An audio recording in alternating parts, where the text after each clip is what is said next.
آج کا دن بہت اہم ہے پاکستان کے لیے، پاکستان اور امریکہ کے تعلقات کے لیے۔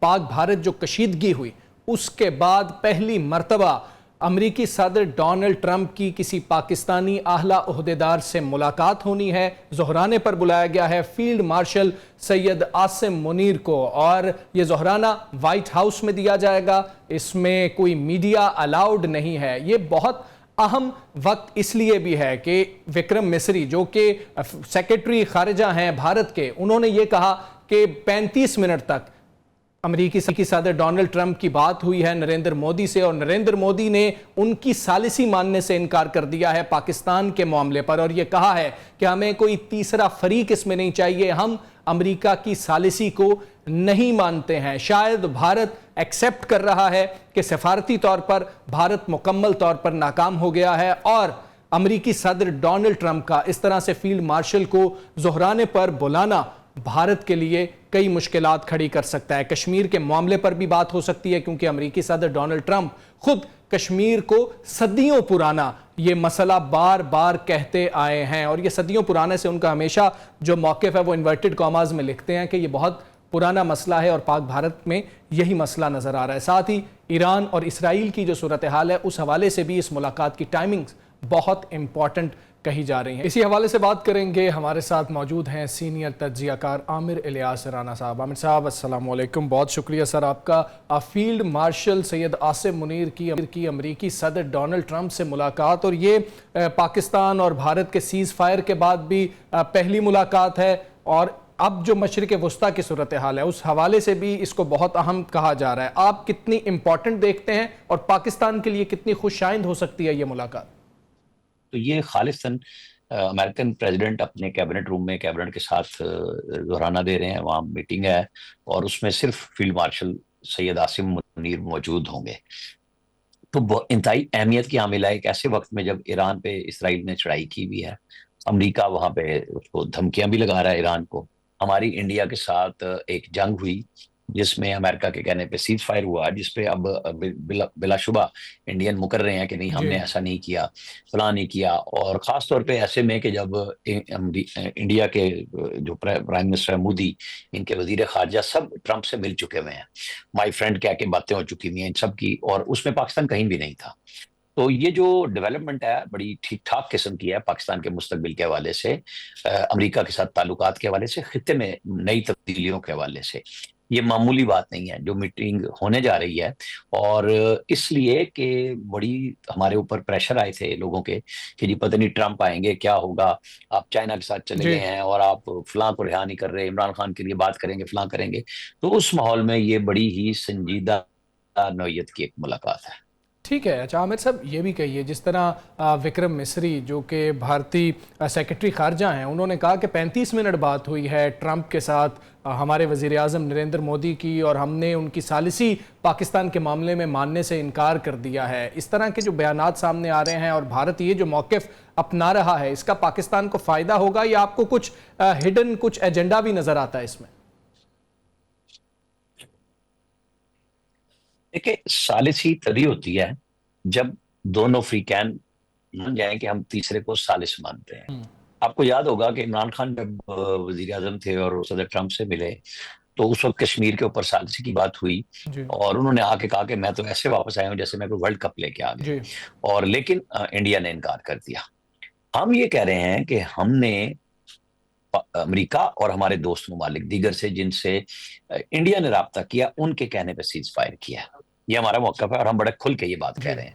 اور صدر ٹرمپ نے جتنی دفعہ بات کی کشمیر کی، پہلے تو کوئی کشمیر کا نام ہی نہیں لیتا تھا، جب یہ انہوں نے آرٹیکل بدلا 370 اور اس کو اپنی یونین بنا لیا، اس کا جو متنازع سٹیٹس تھا وہ ختم کر دیا، تو عمران خان وزیر اعظم تھے نا اس وقت، تو وہ پھر کہہ رہے تھے کہ میں جنگ کر دوں کیا، اس کے اوپر میں چڑھائی کر دوں جب یہ کیا وہ کیا۔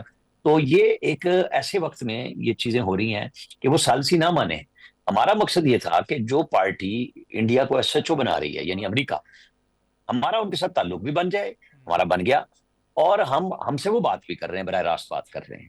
اب ہم اس ملاقات کے بعد بہت سارے نتائج نکال سکتے ہیں کہ وہ ہم سے چاہتے کیا ہیں، ہم نے انہیں کیا آفر کیا ہے، اور مستقبل کی سیاست کا نقشہ جو ہے اس خطے کا کیا ہوگا. یہ ملاقات اس حوالے سے بڑی اہم ہے. اب وہ یہ اہمیت نہیں رکھتا کہ وہ ثالثی سے بھاگ رہے ہیں, تو پھر ٹرمپ کی ذمہ داری آئے گی نا کہ جی آپ لوگوں نے کہا تھا کہ, اور بڑی پبلکلی کہا تھا کہ ہم چاہتے ہیں کہ پاکستان اور انڈیا تجارت پہ ہمارے ساتھ آ جائیں, کشمیر پہ بات ہو. تو یہ اب ان کی ذمہ داری ہوگی جنہوں نے لی تھی. پاکستان نے کوئی کمزوری میں نہیں سیز فائر کیا, نہ پاکستان نے ریکویسٹ کی تھی. بالکل ٹھیک ہے. اچھا عامر صاحب, آپ کیا سمجھتے ہیں کہ کن موضوعات پر بات ہو سکتی ہے؟ خاص طور پر ہم معاشی معاملات کو دیکھیں, اب کرپٹو کے حوالے سے بھی ہے. دوسری جانب ہم دیکھ رہے ہیں کہ G7 کا اجلاس ہوتا ہے, بھارتی وزیر اعظم کی ملاقات ہی نہیں ہو پاتی صدر ٹرمپ کے ساتھ. دوسری جانب ہمارے فیلڈ مارشل کے ساتھ یہ ملاقات ہو رہی ہے, ان کو زہرانے پہ بلایا جا رہا ہے. پاکستان سفارتکاری کے طور پر کتنا اہم ہو چکا ہے, اور سفارتکاری اسلام آباد سے کس لیول پر ہو رہی ہے, کتنا پازیٹیو آپ اس میں دیکھ رہے ہیں پاکستان کو؟ سیدھی سی بات ہے, صدر ٹرمپ بزنس کرنا چاہتے ہیں اور ہر قوم کے ساتھ کرنا چاہتے ہیں, اور اپنی امریکن قوم کو وہ چاہ رہے ہیں کہ ان میں زیادہ فلورش ہو اکنامک سچویشن. اس میں منرلز بھی ہوں گے بات چیت میں, کیونکہ کرپٹو کرنسی تو پبلک ہو چکی ہوئی, منرلز کے اوپر ہماری کانفرنس بھی ہو چکی ہے SIFC کے تحت. ہم تو چاہ رہے ہیں کہ پاکستان کے جو پوشیدہ خزانے ہیں, معدنیات ہیں, ان کو ایکسپلور کیا جائے. اور ظاہر ہے جو پارٹی ایکسپلور کرتی ہے وہ اپنا خرچہ لے گی, اپنا پروفٹ لے گی, ہمیں وہ اپنا حصہ دے گی. تو پاکستان نے تو دنیا بھر کو انوائٹ کیا نا, اس میں سعودی عرب ہو, اس میں قطر ہو, کوئی ملک ہو. ہم نے جب انٹرنیشنل پچھلے سال کانفرنس کی تھی تو وہ اس کا تقاضا یہی تھا نا کہ جی ہم لوگوں کو انوائٹ کر رہے ہیں. اس میں امریکنز بھی تھے, اس میں برطانوی بھی تھے, ہم پوری دنیا کے لیے اوپن ہیں. اب صدر ٹرمپ کے ساتھ جب بات ہوگی, اگر امریکن کمپنیاں آتی ہیں یہاں پہ, تو ہمارے لیے تو انویسٹمنٹ آئے گی نا. پہلا مرحلہ تو انویسٹمنٹ کا ہے کہ وہ مشینری لائیں گے, خرچہ کریں گے, پیسہ کریں گے. لوگوں کو پھر معدنیات جہاں جہاں ہیں, بہت ساری چیزیں ایسی ہیں جو سیٹلائٹ کے تھرو ہوتی ہیں, بہت ساری چیزیں ہیں جو زمینی سروے کے صورت میں موجود بھی ہیں. تو ہمیں ہر دو صورتوں میں کاروبار کرنا ہے. دنیا کر رہی ہے کاروبار. آپ دیکھیں کہ سعودی عرب کے ساتھ انڈیا کا کاروبار ہے, انڈیا کے ساتھ UAE کا کاروبار ہے. بہت سارے مسلمان ممالک جو ہمارے برادرانہ تعلقات ہیں, ان کے انڈیا کے ساتھ بھی تعلقات ہیں. تو ہم نے کوئی کسی کے ساتھ یہ نہیں کیا ہوا کہ ہم اس کے ساتھ رہیں گے تو اس کے ساتھ نہیں رہیں گے. ہم اوپن فار آل ہیں. چائنا کے ساتھ ہمارے بہترین ریلیشن شپ ہے. ہمیں ان سب چیزوں کا خیال رکھتے ہوئے امریکہ کے ساتھ نئے تعلقات بنانے ہیں, اور وہ ہم نے خیال رکھا ہوا ہے کہ چین کے ساتھ ہمارے سیف گارڈز ہیں نا. چین کھڑا تھا کھل کے ہمارے ساتھ جنگ میں. امریکہ کی طرح غیر جانبدار تو نہیں ہو گیا تھا نا کہ تم جانو تمہارا کام جانے. بالکل ٹھیک ہے. اچھا عامر صاحب, یہ جب ہم نئے اپنے اتحادی بھی چاہ رہے ہیں, پاکستان چاہ رہا ہے کہ ہماری بات کرنے والے ہوں امریکہ سے, یہ جو آج ملاقات صدر ٹرمپ سے ہو رہی ہے, ایران اور اسرائیل کے جنگ کے بعد ٹائمنگز بڑی امپورٹنٹ ہو گئی ہیں. اب سب یہ بھی دیکھ رہے ہیں کہ کیا اس ملاقات میں ایران اور اسرائیل کی جو کشیدگی ہے اس حوالے سے بھی کوئی بات ہو سکتی ہے, سیز فائر کی بھی کوئی بات ہو سکتی ہے. آپ کیا سمجھتے ہیں کہ اس ملاقات کے اندر مشرق وسطیٰ کی جو صورتحال ہے یہ انڈر ڈسکشن آ سکتی ہے؟ ہمارے وزیر اعظم نے آج بھی کابینہ میں کہا کہ اسرائیل نے کھلم کھلا جارحیت کی ہے. یہ ہمارا موقف ہے, پبلکلی بھی ہے, ظاہری بھی ہے, سیاسی طور پہ بھی ہے, اخلاقی طور پہ بھی ہے, سیاسی طور پہ بھی ہے. ہر جگہ پہ ہم سفارتی سطح پہ بھی بات کر رہے ہیں. ہم امریکہ کے ساتھ بھی یہی بات کریں گے کہ آپ کو خطے میں سکون رکھنا ہے, اور ٹرمپ آئے ہیں جنگیں روکنے کے لیے, جنگیں کرانے کے لیے نہیں آئے. مین آف پیس ہم نے قرار دیا, ہمارے پرائم منسٹر نے قرار دیا. تو چیف بھی جا کے یہی بات کریں گے نا کہ جی اس کا فائدہ کیا ہوگا لوگوں کے لڑائی کا. تو اس کا بیچ کا راستہ پاکستان تو چاہتا ہے نا کہ راستہ ہو, لیکن اس لڑائی میں ایک فریق ایران ہے جس کے اوپر جارحیت مسلط کی گئی ہے, دوسرا اسرائیل ہے. دونوں طرف کے حمایتی ممالک موجود ہیں, چائنا, رشیا, سب سالنسی کی بات کر رہے ہیں کہ ہم میڈیشن کرتے ہیں. فیصلہ اصل میں ایران کو خود کرنا ہے کہ وہ کس حد تک جاتا ہے, کیونکہ اسرائیل اور امریکہ کی انٹینشن بڑی کلیئر ہے کہ اس کو ایٹمی قوت نہیں بننے دینا, ایران کو اس کو ایٹم بم نہیں بنانے دینا, کیونکہ وہ رپورٹس ہیں کہ جی ایک ہفتے میں چاہیں تو یہ بنا سکتے